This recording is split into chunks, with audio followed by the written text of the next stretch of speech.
아멘. 지금으로부터 약 37년 전의 일입니다. 당시는 28살이면 여인들이 노처녀였습니다. 지금은 뭐 35, 40도 노처녀 아닙니다. 근데 이 여인이 존경하는 목사님께서 어느 날 이렇게 얘기를 한 거예요. 이게 훌륭한 총각이 하나 있다. 믿음 좋고 신뢰할 만하고 실력도 있고 장래가 촉망되는 한 총각이 있는데 만나보지 않겠느냐. 그런데 이제 이 여인이 자주 만나는 친한 친구가 있었는데 친구 엄마가 그걸 안 거예요. 뭐니까 왜 머뭇거리느냐. 근데 그래도 선보러 가려면 좀 깨끗하게 하고 가야 되겠죠? 아니에요? 그리고 멋진 백도 들고 가야 되겠죠? 아니에요? 그런데 멋진 백이 없었던 거예요.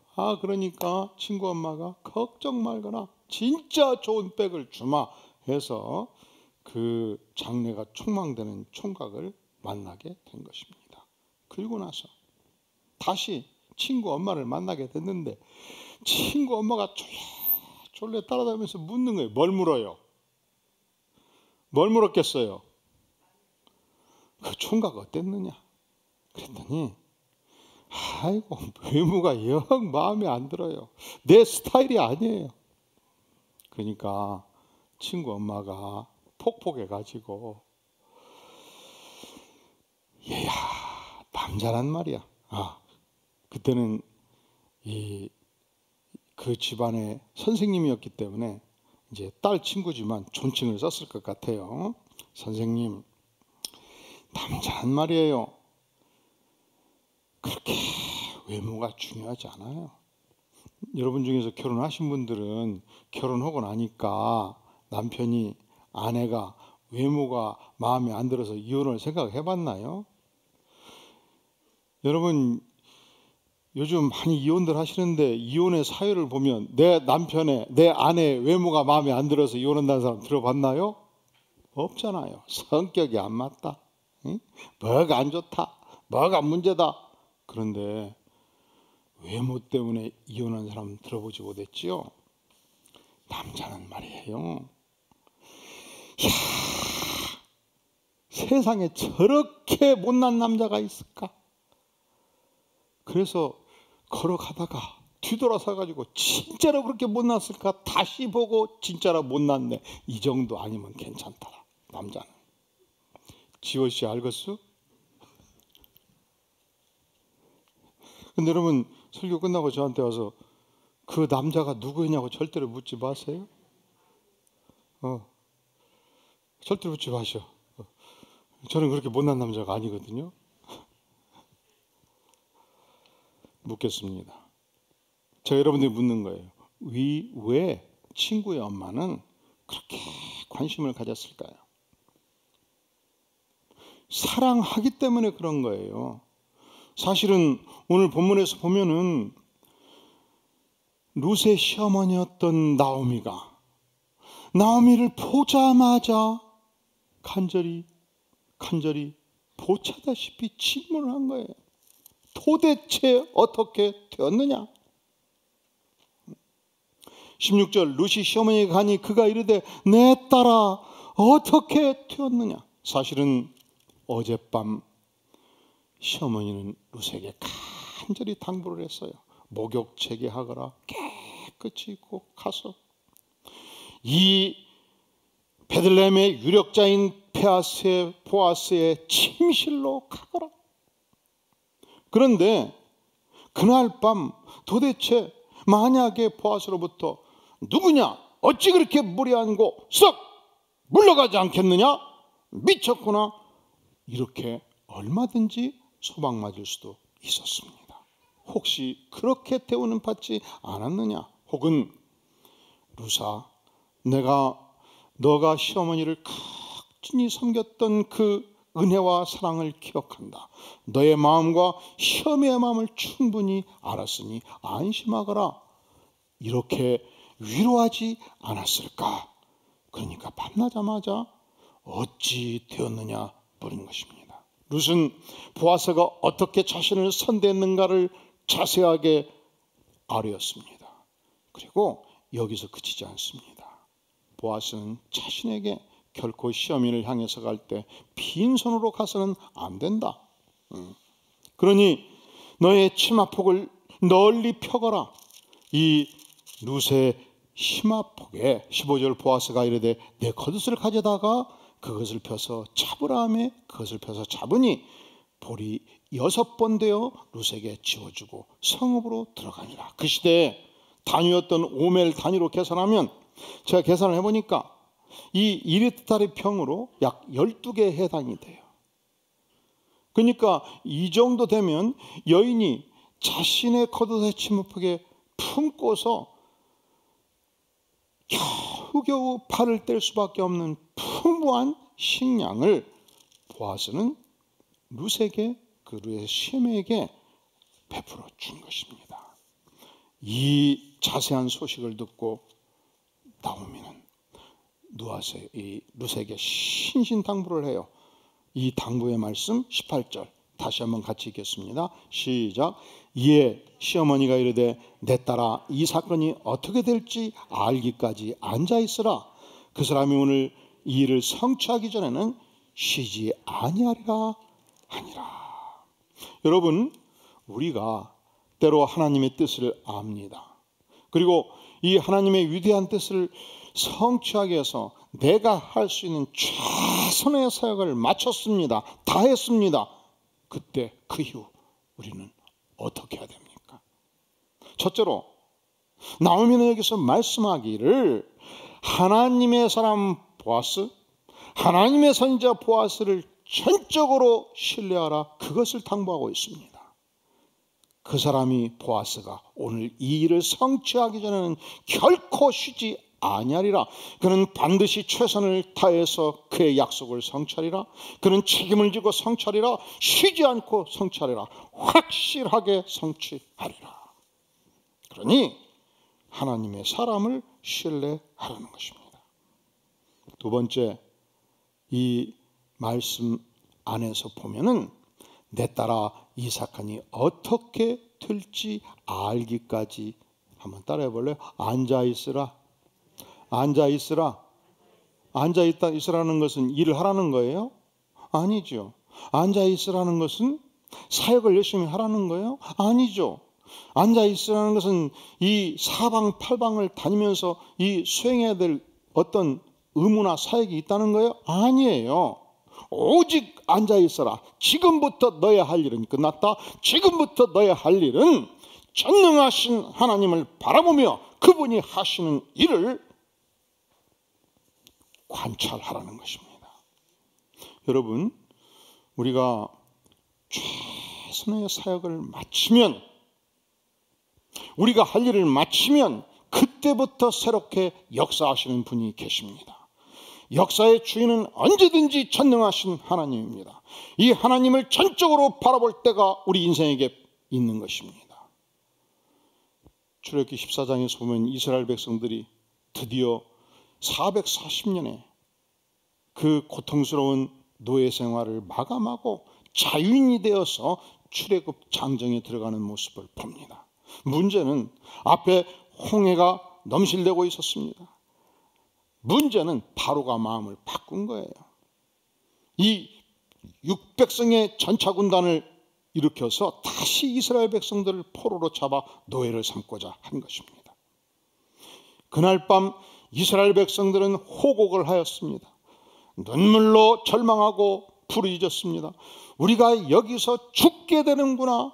절망의 눈물을 흘리며 밤을 지샜습니다. 이때 모세는 이스라엘 백성들을 향하여 외칩니다. 너희는 두려워하지 말고 가만히 서서 여호와께서 오늘 행하시는 그 구원을 보라. 일체 행동하지 말라는 것입니다. 지금부터는 전능하신 하나님께서 역사하신다는 거예요. 여호와께서 너희를 위하여 싸우리시니 너희는 가만히 있을지니라. 너희는 가만히 있을지니라. 왜? 전능하신 하나님께서 싸울 것이기 때문에. 왜? 전능하신 하나님께서 역사하실 것이기 때문에. 우리가 믿는 하나님이 누구십니까? 그분은 여호와 하나님이십니다. 그분은 절대 주권자 하나님이십니다. 그분은 천지를 창조하신 하나님이십니다. 그분은 역사의 운행자요 역사의 주관자이신 전능자 하나님이십니다.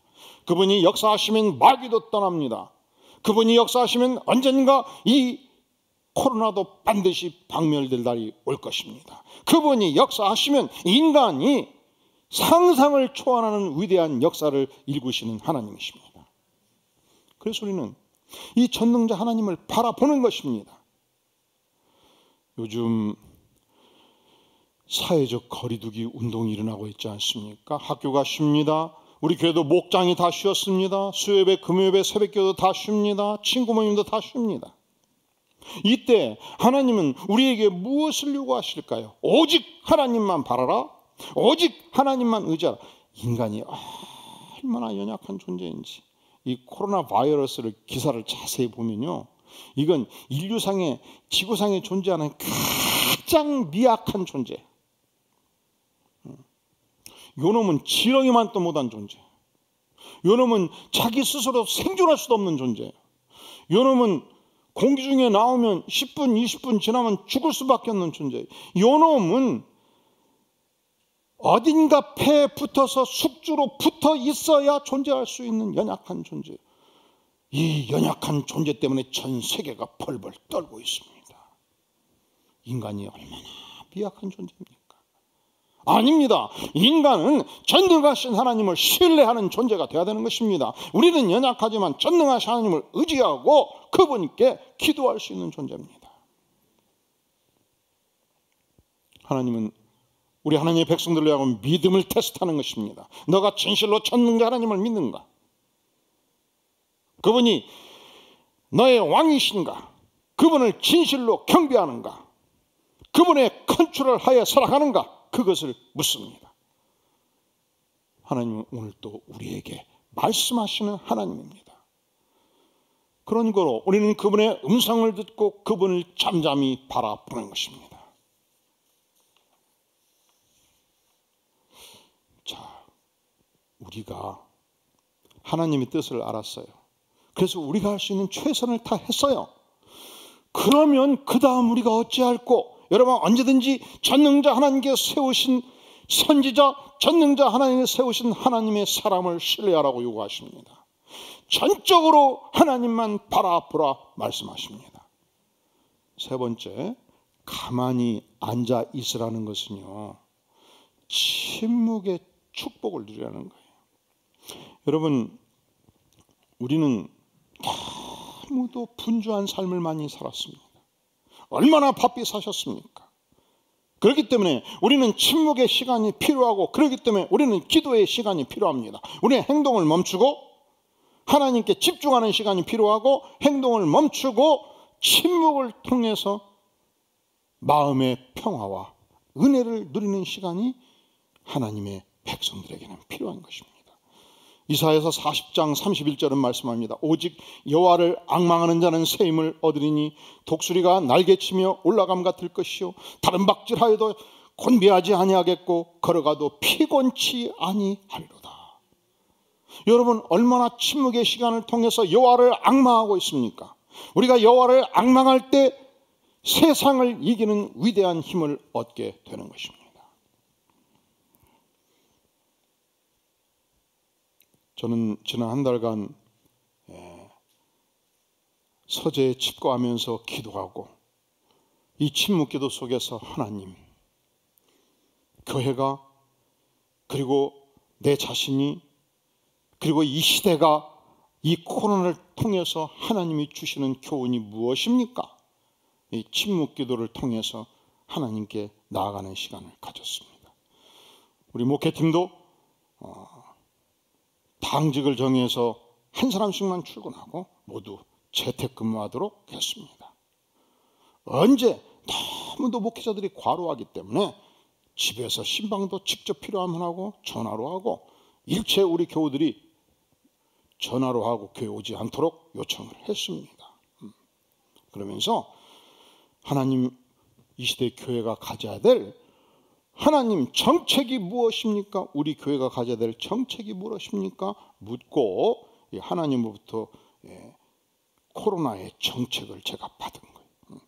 첫째로 우리 모든 목회팀은 가장 무섭게 철저히 방역한다. 그래서 우리 목회팀은 일체 외식을 하지 않습니다. 가족 전체가 죄송해요. 식당 하시는 분들은 하여간 우리 목회팀은 그래요. 왜냐하면 같이 먹고 놀다가 이렇게 제가 바이러스에 딱 걸리면 여러분들이 편안하시겠어요?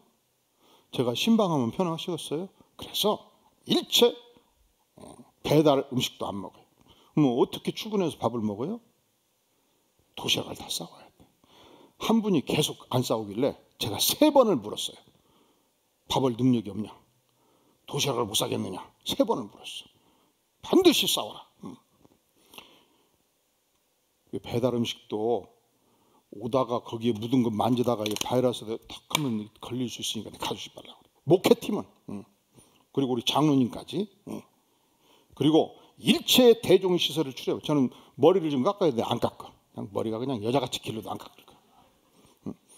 단 한 번도 커피숍에 들린 적 없어요. 전철도 탄 적이 없고 버스도 탄 적이 없고 대형마트를 간 적이 없어요. 지난 한 달. 장례식이 우리 목회팀에게는 중요하죠. 성도님을 섬기기 위해서.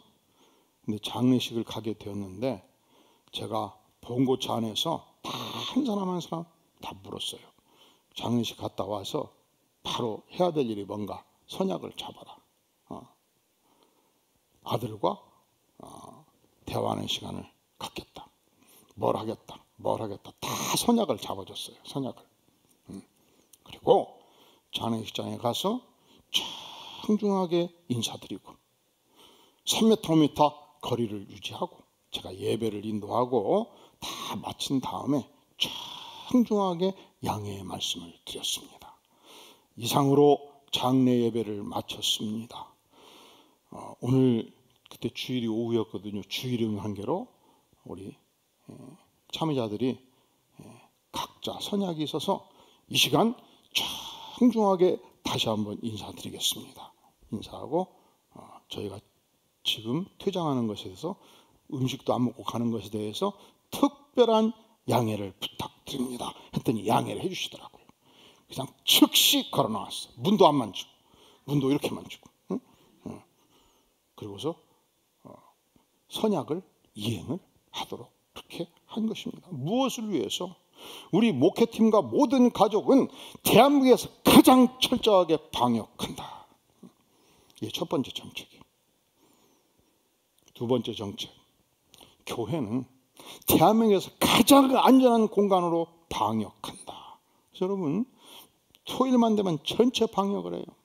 문고리 전체 다 방역을 해요. 그리고 예배 끝나면 또 전체 방역을 해요. 여기 참여를 할 때 모두 마스크를 쓰도록 하고 손소독제를 준비하고 이격거리를 충분히 유지하고 또 예배 끝나면 즉시 집으로 가도록 하고 그러니까 대한민국에서 가장 안전한 공간을 이 예배의 공간으로 만들겠다는 소신을 단 한 번도 굽혀본 적이 없어요. 여러분 지난 한 달간 살펴보세요. 출근해서 외식을 몇 번 하셨습니까? 커피숍을 몇 군데 가셨습니까? 대형마트를 몇 번 가셨습니까? 배달 음식을 몇 번 먹었습니까? 버스를 몇 번 탔습니까? 전철을 몇 번 탔습니까? 기타 다중시설을 몇 번 이용했습니까? 우리 목회팀은 거의 단 한두 번 빼놓고 예외로 이것을 안 지킨 적이 없습니다. 이걸 제가 우리 목회팀에게 요구하고 있어요.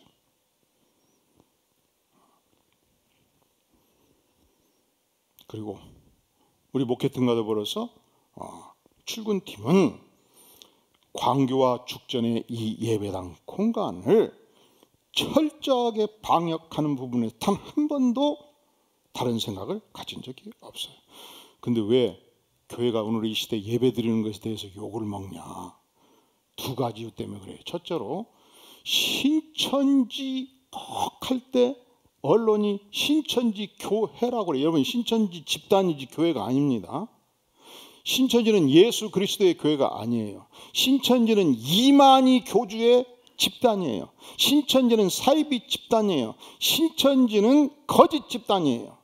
그런데 거기서 방역 대책을 준수 안 해가지고 밀착 접촉을 워낙 많이 해가지고 막 이런 공간에 막 800명이 앉아가지고, 응? 그리고 예배도 길게 드려. 막 2시간 반씩. 성경볼 월화목금 3시간씩 하고. 그래서 좁은 공간에서 이 밀착 접촉을 너무 많이 하다 보니까 상당히 퍼졌을 때 그때조차도 내부를 봉쇄했기 때문에 온 교회가 같이 싸자와 욕을 먹는 거예요.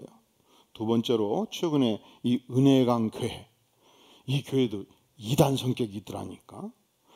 이렇게 코로나가 창궐하는데 2박 3일 막 모여가지고 막 엎드려가지고 막 안수기도를 받고 난리를 쳐버린 거예요. 응? 또 입구에서 들어오는 사람, 문 강사님 잠깐만 와보셔요. 입구에서 들어오는 사람들 여기까지만 계셔. 더 오지 말고. 그냥 가까이 서가지고 입 벌리라고 그래가지고 막 소금을 쟁여버린 거예요. 막. 그러니까 왔다 갔다 막 밀착 접촉이 움직여버린 거예요. 응? 이렇게 무식하게. 거기서 막 50명 막 접촉자가 쏟아지다 보니까, 응? 쏟아지다 보니까 무조건 국가가, 무조건 사회가, 무조건 주민들이 교회 문 때려 닫으라는 거예요. 그러면 우리 교회의 정책은 무엇이냐? 첫째로 우리 목회팀은 대한민국에서 어느 누구보다도 철저히 방역한다.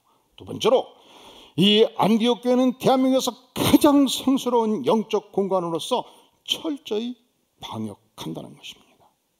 세 번째로 성경을 깊이 연구한 결과 하나님은 백성들의 공동체로 드리는 예배를 기뻐하십니다. 예배는 목숨만큼 중요하고 목숨보다 더 중요해요. 그래서 우리의 선조들은 하나님을 경배하다가 하나님을 예배하다가 순교를 당하기까지 한 것입니다. 주기철 목사님이 하나님을 경배하고 하나님을 전적으로 예배하다가 순교를 당했습니다. 제암리교회에서 주일날 예배를 드리다가 일제에 의해서 60여 명의 사람들이 불타 죽는 순교를 당했습니다. 그것을 대한민국의 교회는 저들이 억울하게 죽었다고 표현하네요. 저들이 왜 살짝 도피하지 않았느냐? 참 지혜가 없다 이렇게 표현하지 않아요. 저들은 순교자라 말하는 것입니다. 왜 그렇습니까? 예수 그리스도의 종교는 예배가 중요하고 예배가 목숨보다 더 중요하기 때문에 그렇습니다. 여러분, 기독교는 불교와 달라요. 무엇이 다른가? 부처님은 자신을 하나님이라 선언한 적이 단 한 번도 없습니다. 부처님은 스스로 보리수 나무 밑에서 6년 동안 수행하다 득도를 했습니다. 깨우침을 얻었습니다. 그리고 모든 중생들로 하여금 절간에서 수도를 하건 안방에서 수도를 하건 암자에서 수도를 하건 1:1 자기와의 수련을 통해서 5년 10년 수련을 통해서 니르바나 이 득도하면 나와 같이 부처가 될 수 있다 그렇게 말한 거예요. 그러니까 불교는 집단의 연불이 중요하지 않아요. 하지만 우리 전능하신 하나님께서는 하나님은 영이시니 예배하는 자가 영과 진리로 예배할지니라 말씀하셨습니다. 아버지께서는 자기에게 이렇게 예배하는 자들을 찾으시니라 말씀하셨습니다. 우리는 집단으로 공동체로 하나님께 나아가서 엎드려 기도하고 공동체로 나가서 예배하는 것을 하나님께서 기뻐하십니다. 따라서 가정에서 주일날 예배를 드리시는 우리 소중한 성도님들, 이 가정 예배를 금쪽같이 소중하게 아시기를 바랍니다. 이 가정 예배를 드리기 위해서 주일날 목욕 재개하고 준비할 수 있기를 바랍니다. 시간을 정하면 그 시간에 의복을 정장하고 지극정성으로 무릎 꿇고 예배를 드리고 힘차게 찬양으로 예배 드릴 수 있기를 바랍니다. 온 마음을 다해서 예배 드릴 수 있기를 바랍니다. 주 앞에 헌금을 드릴 때도 마음을 모두어서 정성을 들여서 하나님께 드릴 수 있기를 간절히 바랍니다.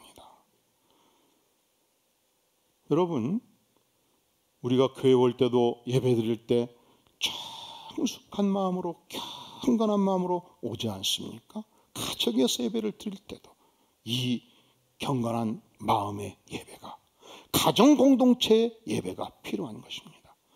주일날 그저 해가 중천에 떴는데도 부시기 뜨고 있나, 아빠 예배 드려야지. 응, 알았다야. 다 모일래? 파자마 입고 그냥 세수도 안 하고 아빠 그래도 돼요? 응, 괜찮아. 아니지요. 정성을 들여야지요. 마음을 다해야지요. 헌신을 해야지요. 하나님은 여기인 신이 예배하는 자가 영과 진리로 예배를 드리는 것이 마땅하지 않겠습니까?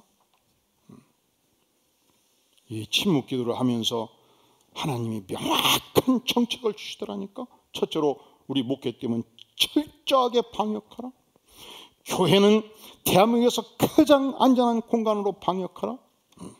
세 번째로 예배는 목숨만큼 중요하고 목숨보다 중요하다. 네 번째, 국가와 사회는 이 하나님의 영적 교회를 향해서 요청할 수 있는 것이 있고 요청할 수 없는 것이 있어요. 국가는, 사회는 교회를 향해서 사회가 요구하는 수준의 방역을 요청할 수 있습니다. 그래서 우리는 국가가 요구하는 7대 준칙을 철저하게 지켜주는 거예요. 국가는 우리에게 2m 이상 이격거리를 유지하라 해서 오늘 2부 예배 때 공무원이 나왔더라고요. 우리가 전체 다 보여줬어요. 근데 우리는 국가를 향해서 요구하는 것입니다. 이재명 지사를 향해서 요구하고 대통령 향해서 요구하는 거예요. 우리에게 요구하는 2m 이격거리를 콜센터 전체를 향해서 요청하라는. 왜? 우리는 1시간 예배드리면 콜센터는 8시간 단 20cm 이격거리에서 일하기 때문에 엄청난, 우리보다 10배, 20배 위험성이 있지 않겠습니까? 영화관도 각 자리를 다 이격거리를 유지하라 요구하라는 거예요. 디스코장도 다 이격거리를 유지하라. 전철도 다 이격거리를 유지하라. 그리고 마지막에 교회를 향해서 요청할 수 있다는 거예요. 왜냐하면 하나님은 예배를 소중히 여기기 때문에. 왜냐하면 대한민국은 자유민주주의 국가고 헌법은 20조에서 모든 국민은 종교의 자유를 갖는다. 이미 못 박았기 때문에. 헌법 37조 국민의 자유와 권리는 헌법에 열거되지 아니한 이유로 경시되지 아니한다.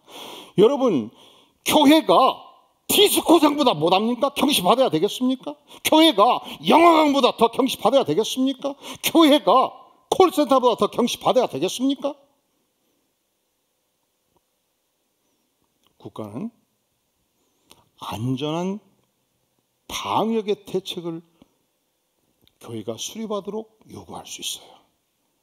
그러나 국가는 교회의 문을 때려 닫으라고 요구할 권리가 전혀 없는 것입니다. 이 점에서 현 대통령은 우리에게 회개를 해야 되는 거예요. 어제 그 발언은 헌법 위반의 발언이기 때문에 그렇습니다. 우리는 100% 국가가 요구하는 방역의 정책을 취한다는 점에서 단 1%도 벗어나 있지 않아요. 거기에 따르겠다는 거예요.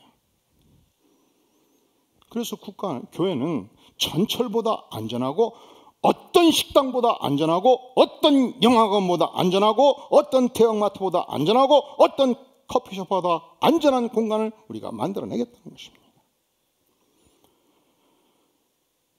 1980년대 민주화 운동을 했던 젊은이들이, 노동운동을 했던 젊은이들이 국가형법을 위반했기 때문에 국가보안법을 위반했기 때문에 형사들에 쫓기고 있었습니다. 그들이 잡히면, 그래서 재판 진행이 되면 5년, 10년 실형을 받을 현행범들이었습니다.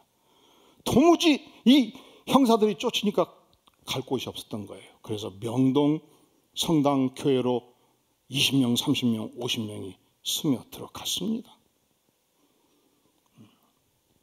말하자면 우리 교회에 기도실 같은 데 들어간 거예요. 거기 집거한 거예요. 그때 국가 권력이 엄청나게 강했던 전두환 정권 시절입니다. 형사들이, 검사들이 체포영장 가지고 교회 앞에 닥친 거예요. 그때 김수환 추기경은 결코 이 성역에 발을 디딜 수 없다. 저들을 조사할 수 없고 저들을 체포할 수 없다. 내 목을 따라. 결국 못 들어갔어요. 이게 교회예요. 이 교회는 담임 목사락 없이 예수 안 믿는 자가 어떤 공무원도 어떤 검사도 조사를 위해서, 체포를 위해서 들어올 수 없는 공간이에요. 이것이 종교의 자유고 이것이 위대한 하나님의 교회예요.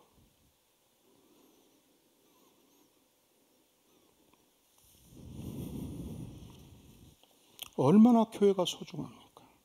얼마나 예배가 소중합니까? 그래서 이걸 제가 침묵기도 속에서 목요일 날 한 5분, 10분 좀 글을 썼어요. 그리고서 금요일 날 좀 보완을 해서 우리 수원 쪽에 있는 노예 목사님들 몇 분 올려줬어요. 그랬더니 막 전화가 오기 시작을 해. 그래서 토요일 날 저녁에 봤더니 6,500회 조회가 일어난 거예요. 아마 오늘 이 시간 보면 또 한 10,000번 넘었을 거예요.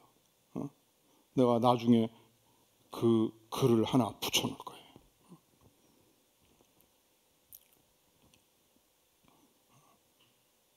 하나님의 교회가 소중한 것입니다. 예배가 소중한 것입니다. 그리고 이렇게 코로나가 박멸하는 시대에 우리 교회가, 우리 백성들이 코로나 방역을 위해서 최선을 다하는 거 소중하죠. 그보다 더 소중한 것이 있어요. 언제든지 교회는 하나님을 경배하기 위해서 모이는 것이고 예배하기 위해서 모이는 것입니다. 사랑하는 성도 여러분, 우리가 하나님의 뜻을 알고 이 하나님의 뜻의 성취를 위해서 최선을 다했을 때 그 다음 우리는 어찌할꼬?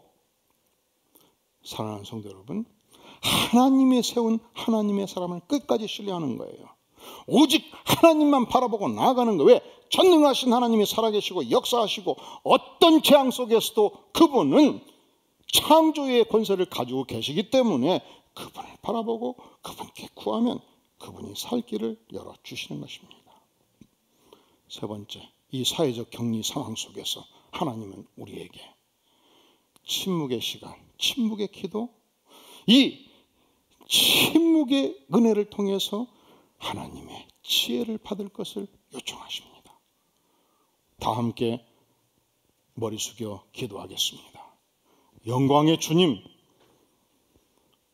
우리 죄를 위해서 십자가에 죽기까지 하신 하나님의 놀라우신 은혜 앞에서 우리가 언제든지 하나님을 경배하며 언제든지 하나님을 존숭하며 언제든지 하나님을 예배하는 백성 되기를 간절히 구합니다. 주님, 하나님을 앙망하게 나아갈 때 성령 충만으로 채워주시옵소서. 침묵의 기도로 하나님과 동행하는 시간을 가질 때 성령의 기름 부음을 넘치게 부어 주시옵소서. 사랑하시는 하나님 아버지, 가정 예배로 나아갈 때 주님 가정 공동체마다 성령의 넘치는 기름 부음을 주시옵시고, 또한 소수이지만 예배당에서 하나님을 경배하러 나아갈 때 이 경배를 기뻐 받아 주시옵소서. 은혜를 베풀어 주시옵소서. 예수님의 이름으로 간절히 기도하옵나이다. 아멘.